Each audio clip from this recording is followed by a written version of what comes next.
If you or someone close to you has ever worked in radio, you know that some pretty wild stuff happens behind the scenes. Welcome to Crazy Radio Stories. Okay, so I'm a young gun, top 40 night jock in a small market, Cape Cod. I'm getting ready, I'm prepping, getting ready to go on the air. And the doorbell rings.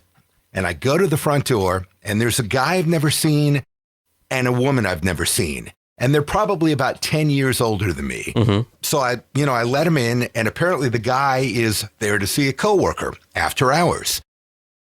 The woman, her name is Liz, and she starts showing up at remotes, station events, talking to me, paying attention to me. I find out that Liz is the general manager and half owner of our competition across the street. Oh. Now, she had bought it with her dad. I guess he had owned some radio stations. She went in on this with him, and they were a mom and pop, and they were new to the market. It was a hot AC. Anyway, she keeps showing up, and we become friendly. And I go to my PD, is it okay? You know you can trust me not to share any radio station secrets. Are you cool with this? And he had tried to protect me from older salespeople in the building, females before, because with this, he was all about it. I think he had a crush on her. He wanted to live vicariously through me. I've been there with older program directors. Yep. So I guess what happened is we kind of hooked up. And not too long afterwards, I walked into the radio station, probably about 5 o'clock in the afternoon to prep, go on the air at 7. And my PD is standing there. And he does not look happy. Uh-oh.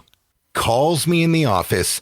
Somebody else, I don't think we had a human resources person, but it was somebody to be a witness to the conversation. Yes. And there's an empty box. You never want to see the PD sitting with an empty box. Almost like getting the manila envelope at budget cut time. Yeah, I mean, it was the perfect size to fit my headphones. I was scared terribly. Anyway, he hands me a fax. The fax had come from a local doctor's office.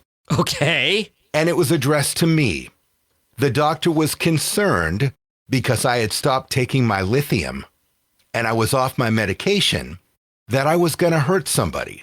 Whoa. Concerned about my multiple personalities and the fact that I was bipolar. And it went on, and it was super clinical. The only problem is I don't have any of those problems.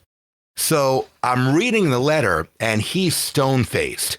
And he's like, RJ, we can't have you in the building. If you're a danger to other people and yourself, right, we're going to have to terminate your employment. So I keep looking at the letter. Now I'm shaking. Yeah. Okay. Sweats. How old are you at this point? 23. Okay. And I look at the bottom of the fax that this doctor's note came on. And, on the footer, it tells you where it came from. Right. There's a phone number, and it says Fox 93.5. It came from Liz. Ah! And she didn't cover her tracks well enough. So I turn it around, and I show it to him, show him the footer. And he's like, well, that could have been the header on a production order that came from another station in town. He was not going to give up the pursuit of making me sweat. Yeah, he knew it was totally a scam. You're thinking this guy's had my back for years and now he's ready to can me and get rid of me, but he was just going along with the gag at that point. Well, I think he had a crush on Liz. Okay. So knowing that she was taking a shot at me. So at the end of the day, everything worked out. He basically made me come almost to tears and then started laughing hysterically. And I probably did the worst air shift I had ever done that night because I couldn't stop shaking. I was saying, it's hard to be good on the air when you're shaking right in front of the microphone. Yes. Absolutely. So God bless Liz. Great memories of her and our time together, with the exception of that one little time. So do you think she was just out to try to get you the entire time? Or did you guys have like a legit thing? Or do you not know in hindsight? Or Oh, we had a legit thing. She was just, playing a prank. Ah. Practical joke that almost gave me a heart attack at the age of 23. Thank you. This has been another crazy radio story. If you want to hear more, follow the podcast wherever you're listening right now. The best way for us to grow the show is for you to share it with somebody else who'll enjoy it.